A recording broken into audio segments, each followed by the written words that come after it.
The best way to learn English. Sarah often felt a strange disconnect.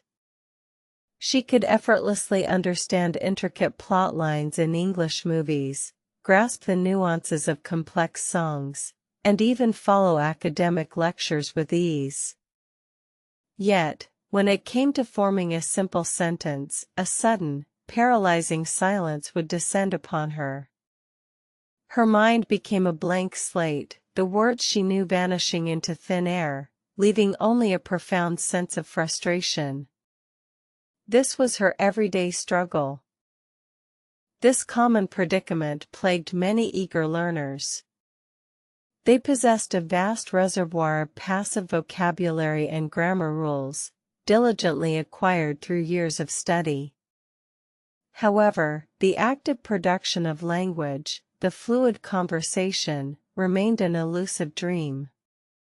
Sarah knew deep down that merely understanding was not enough. True mastery required the ability to articulate thoughts, feelings, and ideas spontaneously and clearly, without hesitation. One particularly quiet evening, after another failed attempt to join an English online discussion, Sarah made a resolute decision. She was tired of being a silent observer in a world buzzing with vibrant communication. She yearned to fully participate, to express her unique perspective, to connect with people beyond the confines of translated text. It was time for a radical transformation in her learning approach. Her first strategic move involved immersing herself deeply in English story reading. She started with simplified readers, gradually progressing to compelling novels and even non-fiction articles. Each page turned was a small victory, a new word absorbed, a new sentence structure decoded. This deliberate practice began to subtly rewire her brain, making the language feel more natural and intuitive. "Why you must read English" became her new mantra. She discovered that reading wasn't just about vocabulary acquisition, it taught her rhythm, natural phrasing, and the subtle ways native speakers constructed their thoughts. It built a strong foundation, connecting the dots between individual words and coherent expressions. Reading provided the blueprint for conversational fluency she craved. Soon, reading evolved into a more active process. She didn't just read, she observed. She paid close attention to how people speak English in different contexts within the stories. How did characters express surprise? How did they convey anger or joy? This analytical approach helped her internalize not just what was said, but the emotional nuances and cultural implications behind the words. Next came the crucial component: listen and practice. Sarah devoted hours to listening to podcasts, watching interviews, and even repeating dialogues from her favorite shows. She tried to mimic the intonation, the stress patterns, and the subtle pauses of native speakers. This active listening, followed by immediate vocal practice, sharpened her ear and trained her tongue. She found a particular podcast called Very Interesting Story that featured personal narratives. Listening to people share their real-life experiences made the language come alive. It was less about grammar rules and more about genuine human connection expressed through words. This immersion cultivated an authentic feel for everyday conversation, making it less intimidating. The biggest hurdle remained: how to talk to anyone in English. Sarah realized that no amount of reading or listening could substitute actual verbal interaction. Fear of making mistakes, sounding foolish, or not being understood was a powerful deterrent. Yet, she knew this barrier had to be shattered for her English journey to truly advance and flourish. Her first attempts at speaking were awkward, filled with long pauses and fumbled words. She started by talking to herself in front of a mirror, describing her day, narrating her thoughts. Then, she used voice notes, recording her monologues and playing them back, identifying areas for improvement. This brave, solitary practice built initial confidence. Gradually, Sarah sought out real-life opportunities. She joined an online language exchange platform, connecting with native English speakers who were learning her language. The initial conversations were terrifying, but the supportive environment helped her push through the discomfort. She learned that most people were patient and encouraging, not judgmental. These interactions were invaluable. Each shared story, each clumsy question, chipped away at her anxiety. She started noticing how people speak English naturally, using fillers, hesitations, and colloquialisms that weren't in her textbooks. This authentic exposure demystified real conversation, showing her it wasn't about perfection, but about connection. Sarah also started attending local English conversation groups. Initially, she mostly listened, absorbing the flow of dialogue. Then, she began to contribute short phrases, gradually expanding her input. The more she spoke, the more her tongue became accustomed to the sounds, and the less her mind froze under pressure. Practice was indeed key.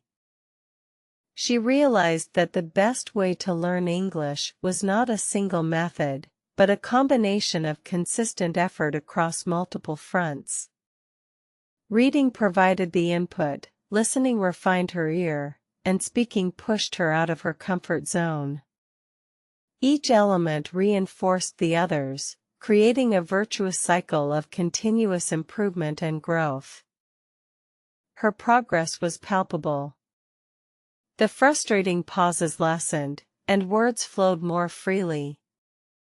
She could now articulate complex ideas without painstakingly translating them in her head.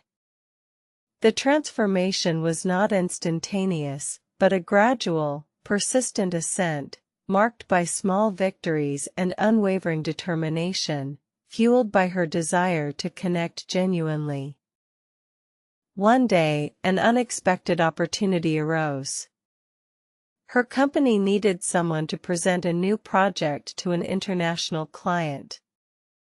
Previously, Sarah would have shrunk from such a challenge, preferring to remain hidden. But now, a quiet confidence stirred within her. She volunteered, a nervous but determined smile gracing her lips, ready for the test.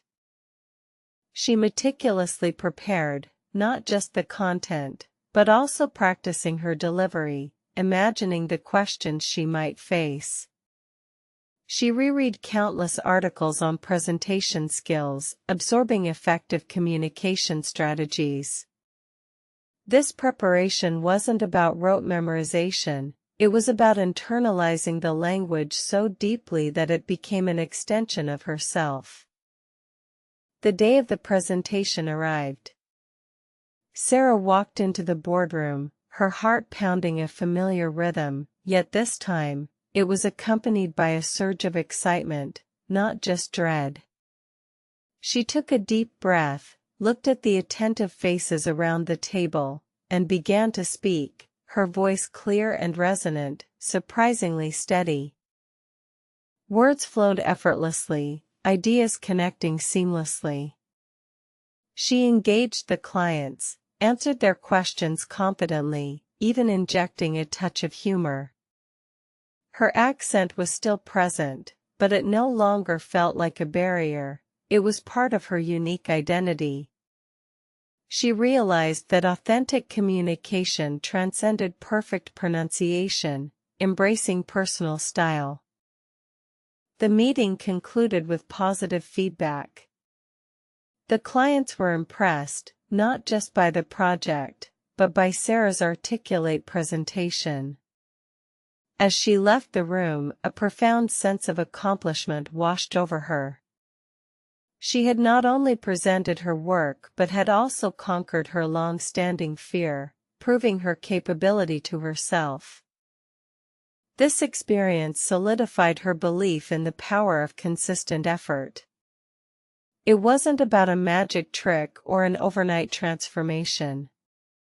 It was about the daily commitment to improvement, the willingness to step outside one's comfort zone, and the courage to make mistakes and learn from them, embracing imperfection as part of the process. Sarah continued to hone her English skills, always seeking new challenges. She joined a book club, expanding her vocabulary and engaging in lively literary discussions. She watched documentaries, learning specialized terminology related to various fields. Her curiosity became an insatiable engine driving her linguistic journey forward with purpose. She even started volunteering at a local tourist information center, eager to how to talk with anyone from different parts of the world. Each interaction was an opportunity to practice, to understand different accents, and to adapt her communication style. She learned to listen actively and respond thoughtfully, building bridges through language. The fear of speaking, once a looming shadow, had dissipated, replaced by a genuine enjoyment of conversation. She no longer worried about making mistakes. Instead, she viewed them as learning opportunities, stepping stones toward greater fluency. Her confidence blossomed, affecting not just her English, but her overall demeanor and interactions. Sarah often reflected on why reading is so important in her journey. It provided the intellectual scaffolding upon which her speaking abilities were built. It wasn't just about vocabulary, it exposed her to diverse sentence structures, narrative styles, and cultural contexts, enriching her understanding beyond simple translation and direct communication. The joy of reading a very interesting story in its original English form became a profound pleasure. She could now appreciate the author's precise word choices, the subtle humor, and the emotional depth, without the filter of translation. This direct engagement with literature deepened her connection to the language and its cultural heritage. She understood that how people speak English varied greatly depending on region, social context, and individual personality. This understanding came not from textbooks, but from continuous exposure to authentic conversations, from observing nuances, from listening to the rhythm of everyday life. It made her a more adaptable and empathetic communicator, a skill beyond mere words. Listen and practice remained a cornerstone of her routine. Even when she felt proficient, she continued to listen to native speakers, fine-tuning her pronunciation and intonation. She would record herself discussing topics, then compare her speech to authentic samples, always striving for greater clarity and naturalness in her delivery. Sarah often shared her journey with other learners who faced similar struggles. She emphasized that the best way to learn English was a personal quest, requiring patience, persistence, and a willingness to embrace imperfection. There was no single magic bullet, but rather a consistent application of various effective strategies over time. She told them, "You understand English, but you can't speak well yet? That's perfectly normal. Don't let that discourage you. Your passive knowledge is a powerful asset. It's like having all the ingredients for a delicious meal, you just need to learn the cooking techniques." Her words resonated deeply with them. Her advice on how to talk to anyone in English was always practical: start small. Talk to yourself. Record yourself. Find online partners. Attend local meetups. Don't wait for perfection, just start speaking. Every single word you utter, however imperfect, is a step forward, building confidence brick by brick, conversation by conversation. Sarah now saw learning English not as a chore, but as an exciting adventure.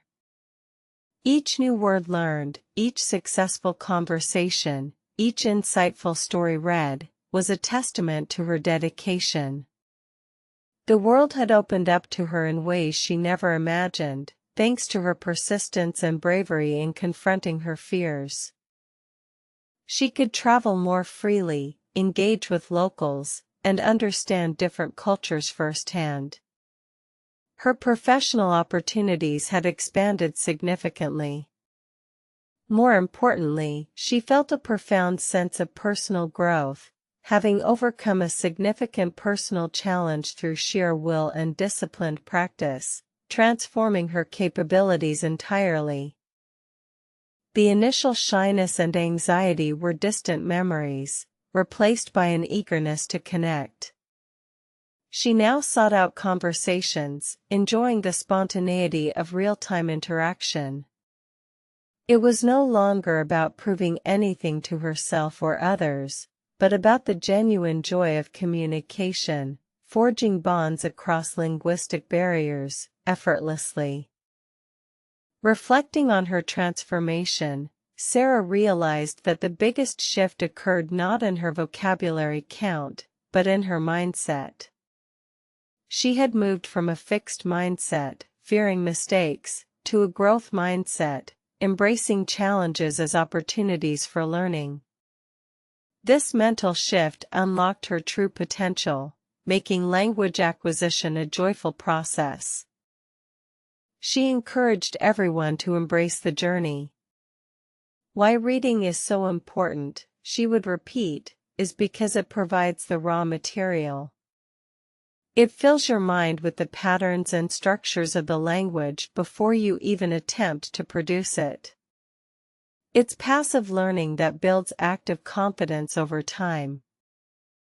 Then, you listen and practice, she'd continue. Listen to how native speakers really sound, not just what the textbook tells you. Mimic them. Repeat after them. The more you immerse your ears and your mouth, the more natural the sounds become. This prepares you for authentic interaction in diverse settings. Her story became an inspiration, a living testament to the fact that understanding English is merely the first step. The true mastery lies in the courageous leap from passive comprehension to active, confident articulation. It is about bridging the gap between what you know and what you can effortlessly express to anyone. Sarah's journey proved that the best way to learn English is intensely personal yet universally applicable. It demands patience, consistency, and a playful attitude towards mistakes.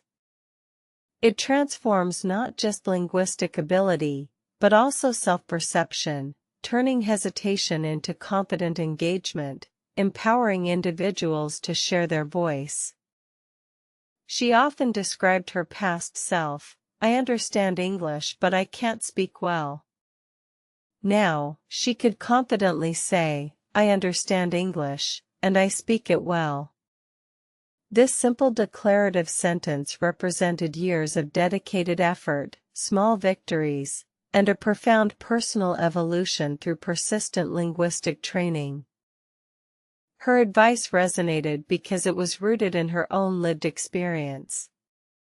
She wasn't theorizing, she was sharing practical steps that had transformed her. She emphasized starting where you are, using the resources available, and celebrating every tiny increment of progress, no matter how insignificant it seemed initially. Sarah's transformation was a beacon for others, demonstrating that the leap from understanding to speaking fluently is entirely achievable with the right strategies and unwavering commitment. It required courage to fail, resilience to persevere, and genuine curiosity to explore the vast landscape of the English language, overcoming inherent fears. She never claimed perfection, acknowledging that language learning is a lifelong journey. There were always new words to learn, new idioms to understand, and new accents to adapt to. But the fundamental fear of speaking had vanished, replaced by an abiding love for communication and connection, fostering true global interaction. Her ability to how to talk to anyone was now a natural extension of her personality. Whether it was a casual chat with a stranger or a formal presentation, she approached each interaction with composure and genuine interest. The language had become a transparent medium, allowing her true self to shine through effortlessly. The very interesting story of her own linguistic evolution became her most powerful teaching tool. She didn't just tell people what to do, she showed them the path, the struggles, and the ultimate triumph, inspiring countless others to embark on their own similar journeys, finding their own voice confidently. Sarah now firmly believed that reading was the silent powerhouse of language acquisition. It expanded her mental dictionary, refined her grammatical intuition, and introduced her to countless ways how people speak English. It was the foundational input that fueled her active output, making speaking less daunting and more instinctive. Every day, she continued to listen and practice, treating it as a mental workout. She knew that consistency was more important than intensity. Short, regular sessions of listening and repeating kept her skills sharp and her mind agile, ensuring that her hard-earned fluency remained robust and adaptable over time. Her story serves as a powerful reminder that the best way to learn is to simply begin, and then persist. The initial awkwardness fades, replaced by increasing confidence and fluency. It's a testament to human adaptability and the incredible power of dedicated self-improvement, turning a challenge into a remarkable personal achievement. Sarah's journey epitomizes the transformation from a hesitant learner to a confident communicator. It underscores the profound impact of strategic learning combined with genuine courage to overcome inherent fears. Her experience illustrates that the bridge from comprehension to conversation is built with consistent effort, one word, one sentence at a time, patiently. Her message is clear: if you understand English, you already possess a strong foundation. The next step is simply to activate that knowledge. Speak, even if imperfectly. Read widely. Listen deeply. Practice relentlessly.